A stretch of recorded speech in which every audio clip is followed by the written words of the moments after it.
Assalamualaikum warahmatullahi wabarakatuh. Ketemu lagi dengan kami Rafli Hakiki Channel.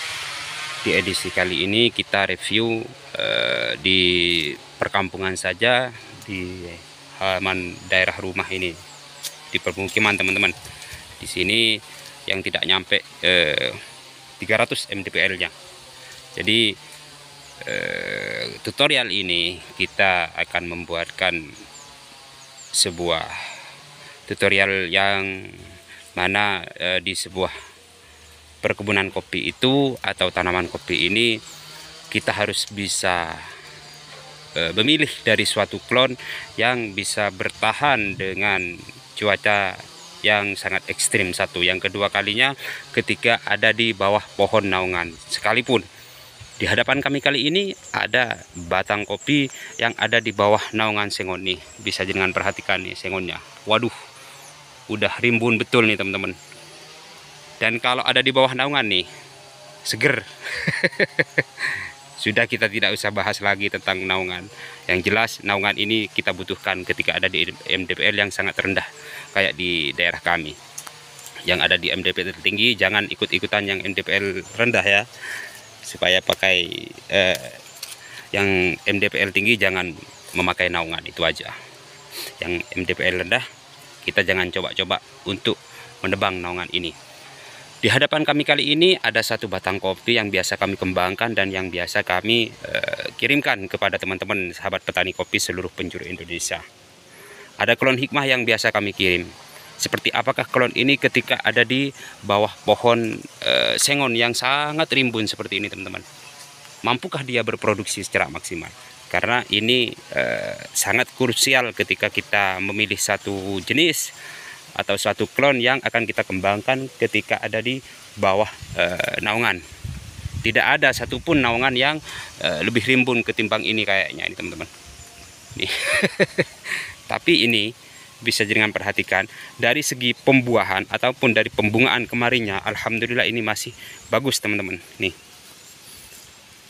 ini sudah bisa kita pastikan bahwasanya klon ini, jenis ini mampu berproduksi secara maksimal meskipun ada di pohon di bawah pohon sengon sekalipun.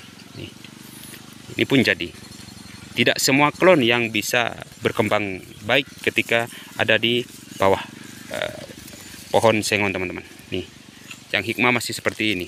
Alhamdulillah pun dia jadi teman-teman. Nih, masih ngeblur.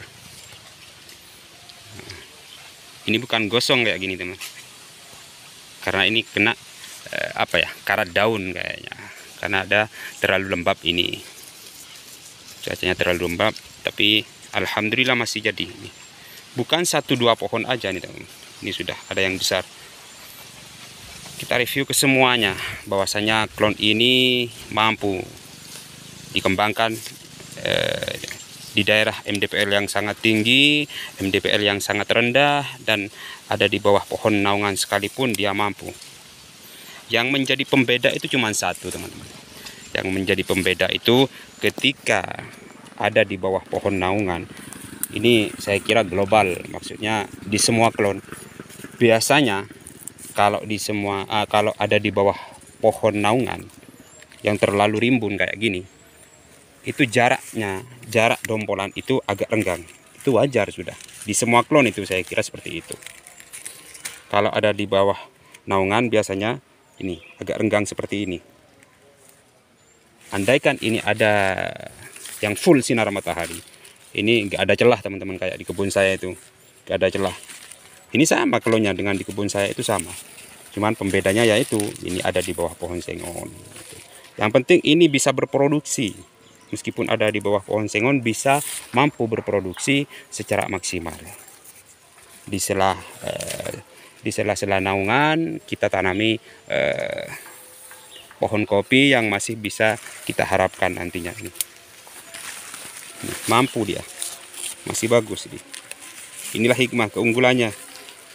Sebenarnya di semua klon itu bagus.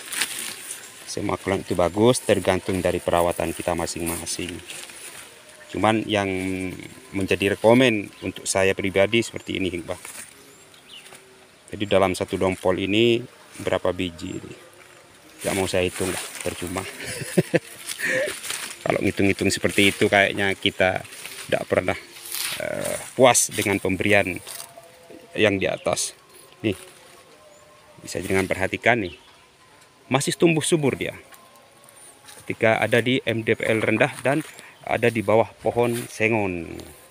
Kalau yang kena penyakit seperti ini nih. Cuman tidak semaksimal yang ada di daerah kayak di daerah kami, di kebun kami maksudnya. Kalau masalah pembungaannya masih bagus ini kayaknya. Rekomen sekali kita kembangkan. Di samping kita menunggu sengon, kalau ada di bawah pohon sengonnya, setiap tahunnya kita masih bisa panen kopi seperti ini. Ada Tugu Sari pun, apalagi Tugu Sari di Jember ini tempatnya teman, tempatnya bibit kayaknya. Kalau Tugu Sari itu yang mengeluarkan itu dari Jember juga. Kalau Tugu Sari biasanya dia tidak mampu berproduksi secara maksimal ketika ada di bawah pohon naungan yang sangat rimbun seperti ini. Namun hikmah masih rekomendasi bagi kami pribadi. Jadi yang ingin mengembangkan klon ini monggo silahkan.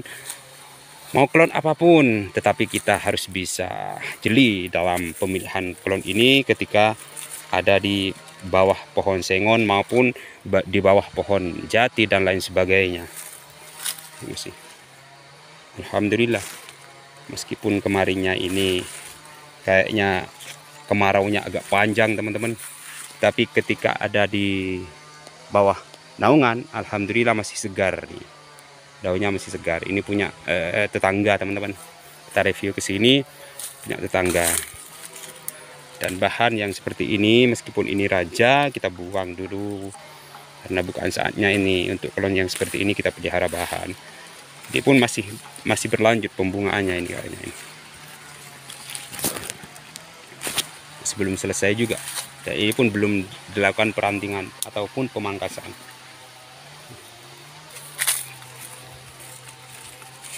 Ini siripnya, sirip-sirip dari tunas rajanya seperti ini.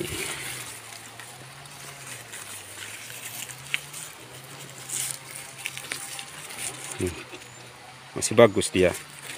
Kayaknya produksinya masih bagus.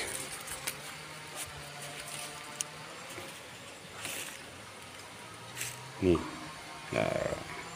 sempurna juga ini teman-teman.